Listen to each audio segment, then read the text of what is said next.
All right, let's see. What do we got here? We want to hear from this guy. He's got about a 3 minute and 40-second video. I think we can get through it. We'll stop at the relevant points as he communicates this. But basically, he's saying that he's a delivery driver.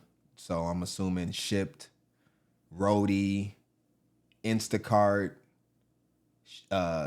Spark. That's the Walmart delivery service. Possibly like DoorDash and different things like that, but he's a delivery driver, and he said he's seen a big shift ever since EBT and SNAP benefits got cut back on, and we see that the government shutdown has ended. A lot of people are upset at the Democrats saying that they caved.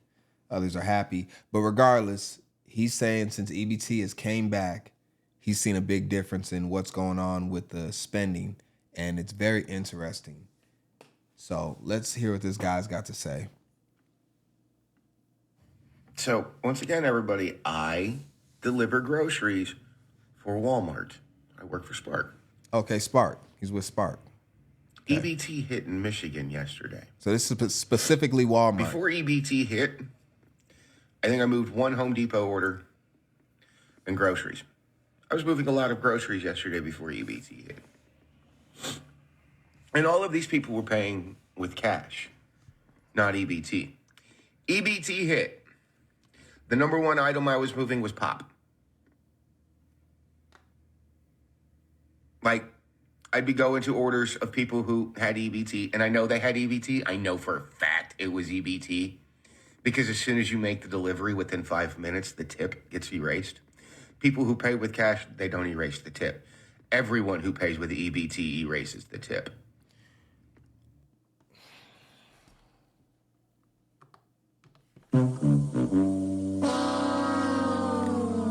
So what he's referring to is something that's called tip baiting.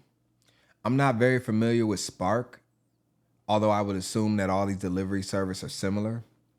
But on Instacart specifically, there's something that you can do that's called tip baiting.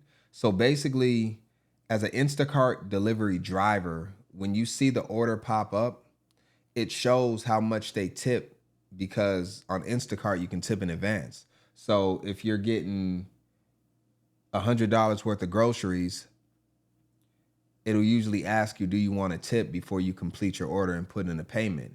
And it'll ask you to usually tip like 10 to 15%. So a $100 order could have a $15 tip. The actual delivery services don't pay that much. So a $100 order for a customer, the delivery service might only pay like $4 for that order. I know it sounds crazy, but it's true. And I could actually show you with proof, but I'm not going to pull it up for the purposes of this video. But I know y'all believe me because I always have receipts, and it's easily proven. So when you see it, it'll end up being a $19 order because the tip will be on there. It'll say $4 order plus $15 tip. And that's the customer that is, tipping in advance. But what can happen is the customer, after the delivery is made, can rescind their tip. They have like up to 48 hours to take back any tip that they gave, which would make sense if you get like a terrible delivery driver, which most of these people aren't going to be terrible. They're usually going to take care of you very well. I guess certain situations, maybe you give specific orders in the app. Hey, deliver the groceries around the back, put them on the back porch steps. Don't put them on the front porch steps that are going to get stolen. I'm not home. Right? Or put it in the garage or whatever the case is. Or, so you got different things like that. Or people that are in apartments sometimes want their groceries, which is very annoying for a delivery driver. They want you to bring it up to apartment 17B, and they're on the 17th floor all the way in the back. So you got to get out the car, find a cart, bring the groceries up the elevator, push the cart all the way back to the far unit in the back, and then set the groceries down, bring the cart back, get in your car. It's just a whole bunch of, it's a big situation, right? A lot of times there's nowhere to park if you're in a congested area. So there's all of those different things. But anyways, tip baiting is what he's referring to. And you will see that a lot of times from the lower end of the customer base that will, because a lot of times people won't even take your order if you don't put a tip in there. You see a $4 order and you got a whole bunch of pop and candy, and heavy things, you want to get like 10 jugs of water, nobody's going to deliver that for $4. So a lot of times the company have to take a loss, and they'll, boost up and they'll take a L to get you your stuff. But that's basically what he's talking about, just for preference. And yeah, let's see what else he's got to say. And yesterday after EBT hit, I moved more pop than I moved food. Yeah. And outside of pop, the number one thing I was moving was chips. Chips. Like Doritos and stuff. Thanksgiving's coming up. Y'all didn't stop to think, hey, maybe I should buy some stuff for Thanksgiving. Y'all spent the last fucking few weeks complaining about, we don't have any EBT, we can't feed our children. And then you get EBT, and the very first thing you buy is soda and chips. I deliver groceries. The number one item bought on EBT yesterday in my area was soda and chips. And I know y'all were on EBT. Because I'd accept the order and it would say, hey, this is a $22 order to move, Oh, let me read this real quick. He says he lost over 50% of estimated earnings due to EBT removing tips. They'll lie, add a tip to rush their order, and then erase the tip. Exactly. That's what I was referring to. They'll say that they're going to give you a big tip because they know that the drivers see that and they've caught on to the game. And then the driver will hurry up and say, oh my God, a $20 tip, let's go. And they're going to deliver. And the problem is this is what really sucks. Because when you see somebody give you a big tip, you want to work harder for them. You want to do more for them because they're being so kind and gracious. And the problem is that you give them top-notch service, all for them to spit in your face and pull back the tip. And you gave them the service that the tip was requiring, right? They're doing everything that you ask them. And a lot of times, like I said, they have crazy, crazy things that they want you to do. They got all these directions and instructions and the way you need to do things. And it's just all over the top and annoying. And you do all of that, all for them to pull back your tip. It's absolutely defeating. And 50% of earnings is very significant. Very, very significant. 8 miles. Okay, sure, no problem. I'll take that. Drop everything off, finish the delivery. Within 5 minutes, the tip is gone. And that $20 trip got dropped down to $7. Bro sound like he want to cry. Because you just erased that that tip. He's not lying. This guy is, you can hear it in his voice. He almost wants to break out into tears. Just think of the pain. You're doing something for $20, which could be a lot of money, might not be a lot of money, depending on the time. Usually these are going to take anywhere from 30 minutes to an hour to complete, right? Depending on, I don't know if they shop it at Walmart or if he's just delivering. So if he just goes there, pick the delivery up and drops it off. But sometimes you have to shop it and deliver it. So you get the order and it says, all right, shop all these items. And then you have to deliver it to the place. So if you have to do that, it might take an hour for one trip and you're getting $20 at the end of it. And remember, when you do these, you're not getting subsidized for any of your cost. So his gas money, his wear and tear on his vehicle, his mileage that he has to run up, his time, all of that is on him. He literally only gets paid what he gets paid from the job. Right? He's not using a company car. He's using his own personal vehicle to do this. And he has to pay for insurance to run his vehicle too. So all of that's included. So you expecting to get $20 for an hour of work and you end up getting $7 for an hour of work. The significance of that is incredible. And only people with EBT do that. People who are paying cash leave that tip. So I know who's ordering EBT. Like I know for a fact who's ordering EBT. And then even if the order confuses me, as soon as I roll into your neighborhood, I know you're on EBT. Because if you've got nothing but name brand stuff in the back of my car and I roll into your neighborhood and 60% of the vehicles in your neighborhood have bullet holes in them, and 10% of the vehicles in your neighborhood are just stripped down and on jack stands, I know for a fact that you ordered EBT. And it's funny.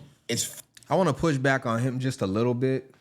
I know that he understands his area that he's in. Anybody that does delivery service of any kind, food, roadie, people that deliver from like Best Buy or whatever, you usually have the address of where you're going, or the general area, especially after you get done picking up. Matter of fact, you do know the area. When they give you the orders, they'll give you the store you need to shop at, and then they'll give you the general area of where you need to drop it off. So you see all that in advance.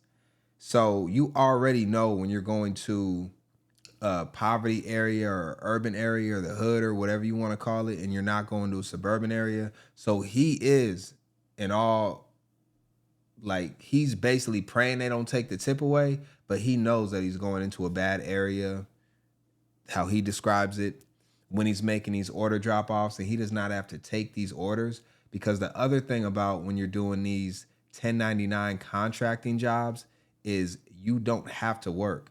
He can choose not to do any of this. If he sees an order that doesn't look good, he can just flick it off, swipe it left, like he's on a dating app. But he's taking these orders, understanding they're going to poverty areas where he might get tip baited, and he still decides to take them. All right, let's hear this last part. Funny how many people will sit there and scream that they don't have money to feed their children. But one of the orders that I did delivered yesterday was 3 video games. And not cheap-ass video games either. These were the PS5 games. And well, you can't pay for that with EBT. On top of all of that, a bag of rice and 3 cans of beans. If you needed food, why did you buy the video games? I don't know about that part. That's a little strange. I guess it kind of makes sense, but I mean, buying rice and beans doesn't necessarily mean that you're poor. So that's hard to say. But his overall point, definitely got to give some pushback to him. But the tip baiting thing is a real thing for sure. And I think that I would put this more on the delivery apps themselves. And it's hard for them because you could give somebody a really good tip and then they totally mess up your order. They bring the wrong stuff. They shop it wrong. They don't listen to your substitutions.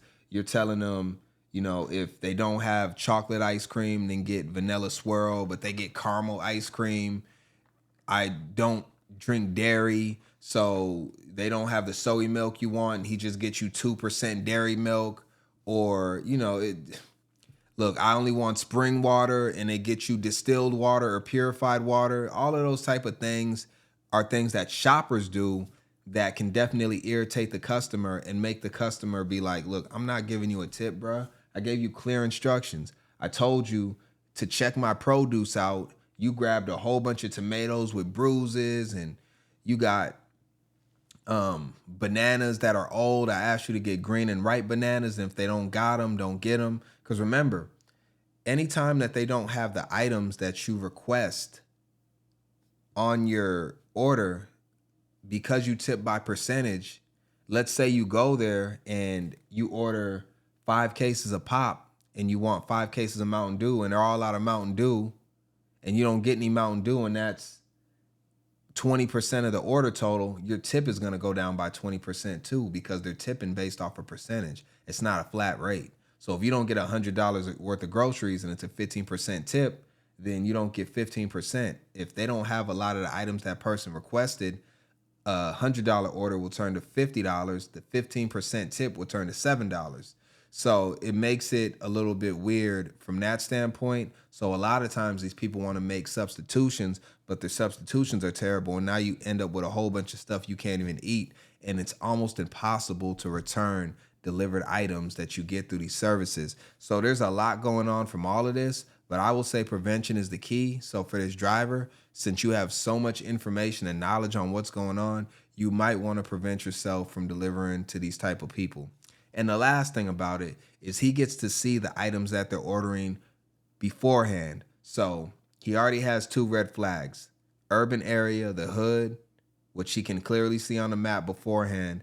They're ordering a whole bunch of pop candy, Little Debbie's, honey buns, chips that got Jason Tatum and LeBron James' face on them. You probably know that you're going to get tip baited at that point, and you might not even want to take that order, but you still choose to do it. So you're a glutton for punishment. I don't know. What do y'all think about all of this? I look at it from a different standpoint than everybody else. That's why I like to hear what y'all have to say about these situations. And it'll be very interesting to hear what y'all have to say. I'm DotSale. I'm out of here. Peace. Yeah. Yeah, it's very weird. And the one thing that I don't do anymore, I don't get delivery services from like DoorDash, Uber Eats. Like I might get a service for somebody that's buying groceries, but I don't get any of those type of services because a lot of times these people that deliver your food, man, I'm gonna tell you, maybe I should do a separate video on this, but man, their cars, their hygiene, their cleanliness, I don't know. Some of these people don't always deserve tips, but I would say the majority of them do. And tip baiting is absolutely disgusting. And the companies, they need to stop letting these customers tip bait. If you leave a tip for a customer, you better have a damn good reason why you are removing a tip from these people. Anyways, peace.